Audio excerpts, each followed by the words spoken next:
Hello good morning મિત્રો, કેમ છો? કચ્છ જિલ્લાના મુન્દ્રા તાલુકાના કણજરા ગામે આપ સૌનું સ્વાગત છે. આજે અમે બહાર બેઠા છીએ. જો આજે અમે બનાવી રહ્યા છે પનીર પરાઠા.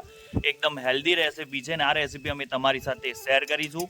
આજે તો કચ્છમાં ભાઈ શિયાળોય નથી, ઉનાળોય નથી, ચોમાસાની શરૂઆત થઈ ગઈ છે. ચોમાસું નથી શરૂ થયું પણ માવઠાની અસર છે. રાતે લગભગ 4-5 વાગે વરસાદની શરૂઆત થઈ.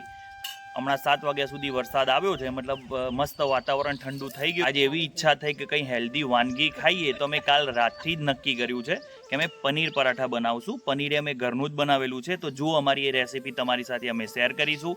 તમને અમારો વિડીયો ગમે તો લાઇક, શેર અને સબસ્ક્રાઈબ કરવાનું ભૂલતા નહીં.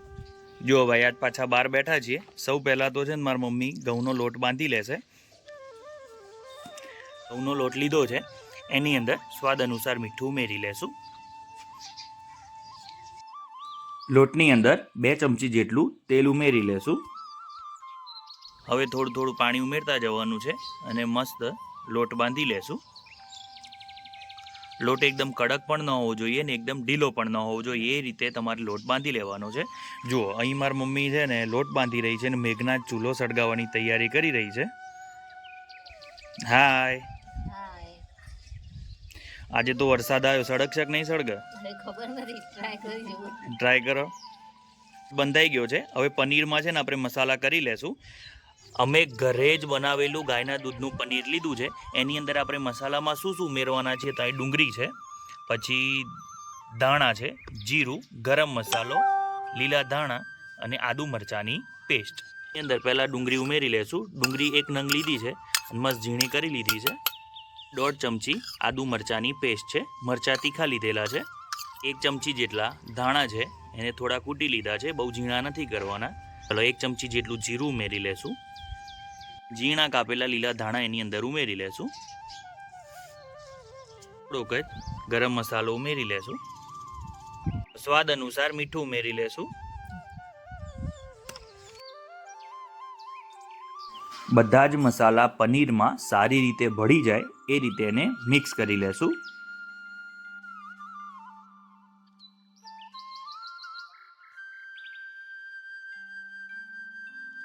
ચલો મમ્મી, એમાંથી થોડું લઈને ચાખો. મરચું બરચું બરાબર છે ને? નક થોડું એડ કરવું પડશે.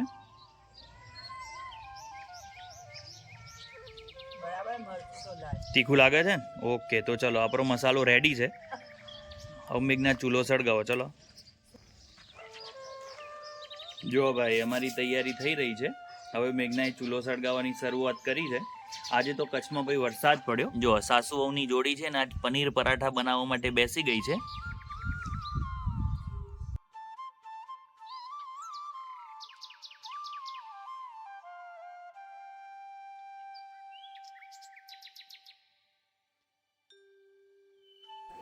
આ રીતે લોટ લઈને એને વાટકી જેવો શેપ આપી દેવાનો. પછી એની અંદર આપણે જે પનીરનો મસાલો તૈયાર કર્યો છે એ એડ કરીશું. આપણે કેટલો મસાલો ભરવાનો છે? એકદમ વધુ પણ ન હોવો જોઈએ. જો વધુ હશે તો તમારા પરાઠા ફાટી જશે અને એકદમ ઓછો હશે તો પછી તમને એમ જ લાગશે કે ખાલી ઘઉંના લોટની રોટલી ખાઈએ છીએ. એટલે એ હિસાબે તમારે પરફેક્ટ મેઝરમેન્ટ સાથે એમાં ભરવાનું છે. એકાદ પરોઠો તમે ભરશો એટલે તમને આઈડિયા આવી જશે. પછી આ રીતે ઉપર એને કવર કરીને ગોળ લોયો બનાવીને એને વણી લેવાનો છે.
બસ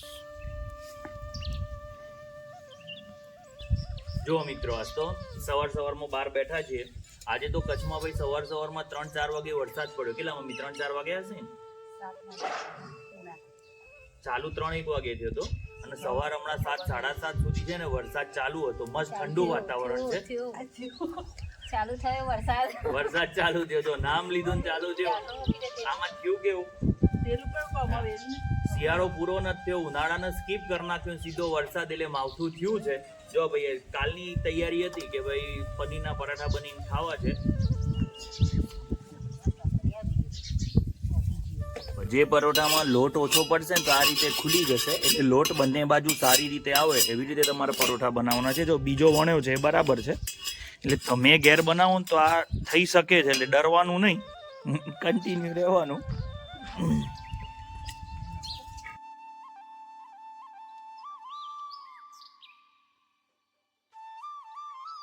જો આ પરોઠો એકદમ મસ્ત બનશે.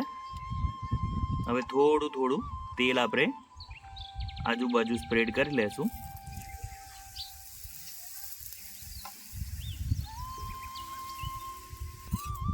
ચલો ફેરવ.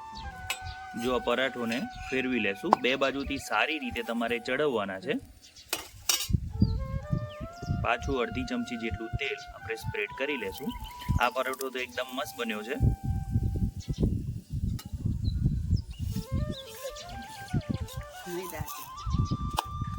તો બંને બાજુથી આપણો પરોઠો એકદમ મસ્ત રીતે ચડી ગયો છે.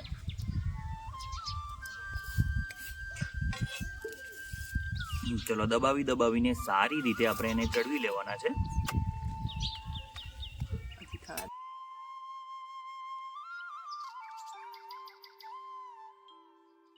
ત્રીજો એક પરોઠો બની ગયો છે, એને શેકી લેશું.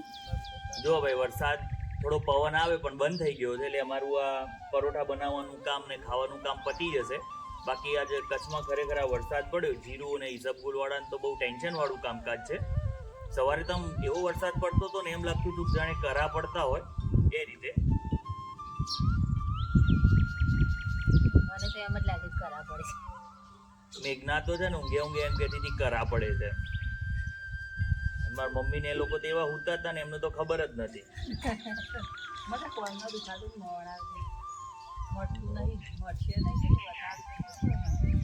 બતાવવા જવું પડશે. જો ભાઈ અમારા પરોઠા તૈયાર થાય એટલે સવારમાં એકદમ હેલ્ધી બ્રેકફાસ્ટ કરીશું. આજે પનીર છે ને અમારી જ ગાયના દૂધમાંથી બનાવેલું છે, એ જ પનીર વાપરવાનું. કેમ કે આપણે ઘણીવાર જોતા હોઈએ છીએ કે ન્યૂઝમાં આવે છે કે નકલી પનીરનો જથ્થો પકડાયો. તો ભાઈ નકલી પનીર છે ને શરીર માટે ખરાબ છે, તો દૂધ લાવીને જાતે જ પનીર બનાવવાનું. અમે તો કોઈ દિવસ પનીર બજારમાંથી તૈયાર લાવતા જ નથી. જ્યારે પણ ખાવાની ઈચ્છા થાય એટલે એડવાન્સમાં જ પનીર બનાવીને એ પનીરમાંથી જ વાનગી બનાવીને ખાઈએ છીએ. સુરતમાં હતા ને તો જલસા કરે ખાવાના, તો નહીં કોઈ દિવસ સાંજે ખીચડી નહીં ખાવાની, કંઈ ના કંઈ નવું. પણ કચ્છમાં આવીને ભાઈ બધું બંધ કરી દીધું, કેમ કે અતિશય ખાવું શરીર માટે ખરાબ છે. કચ્છમાં આવીને તો હેલ્ધી વસ્તુ જ ખાઈએ છીએ. સાંજે તો લગભગ ખીચડી જ હોય. સવારમાં મોર્નિંગ બ્રેકફાસ્ટ આવું હેલ્ધી કરી લેવાનું. થોડો હેવી હોય તો પણ ચાલે, બપોરે માપનું. આજે તો એકદમ લાઇટ જ જમવાનું. આ મસ્ત છે. પછી એના 2 ભાગ પાડી દો, 7 થશે. જો ભાઈ ઘરનું જ પનીર છે ને, એટલે એવું ટેન્શન જ નહીં કે ભાઈ પનીર સારું નથી, ના ખવાય. મોજથી ખાવાનું, અત્યારે ભરપેટ ખાવાનું, એટલે પછી બપોરે થોડું ઓછું જમવાનું. આજે તો એકદમ લાઇટ એટલે ચાલી જાય. હા જો ભાઈ મારો પરોઠો ફૂલ્યો.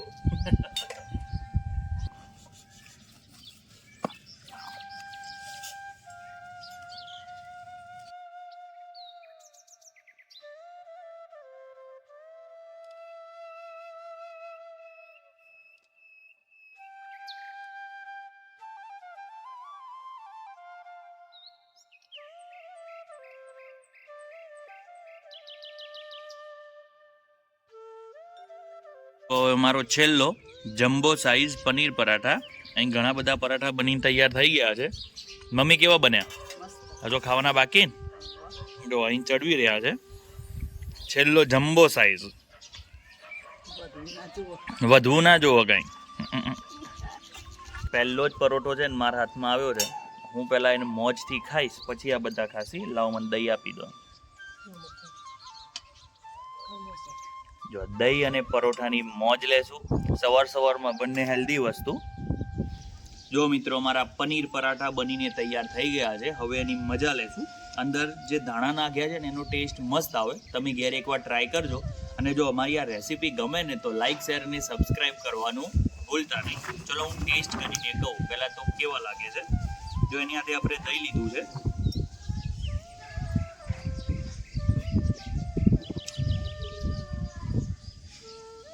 તમે આલુ પરોઠા ભૂલી જશો એવા પરોઠા બન્યા છે. મજા આવે ખાવાની. તો એકદમ ઠંડુ વાતાવરણ છે અને ગરમા ગરમ પરોઠાની મોજ લેતા હોય તો ખરેખર મજા જ આવી જાય. ચલો એક નવી જ રેસીપી સાથે ફરીથી મળીશું. ત્યાં સુધી વંદે માતરમ. જય જય ગરવી ગુજરાત.